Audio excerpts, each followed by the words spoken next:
নমস্কার।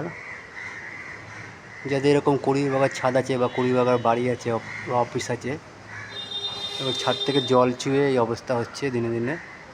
এই ছাদের মধ্যে ঠিকভাবে ওয়াটারপ্রুফিং কাজ করলে বা মিনি সিট বসালে পরে এখান থেকে সেই প্রবলেম আর হবে না। নিশ্চিন্তে 15 থেকে 20 বছর যাবে ভালো মেটেরিয়াল দিয়ে কাজ করলে পরে। আপনারা চাইলে ওই নম্বরে ফোন করে কল করতে পারেন।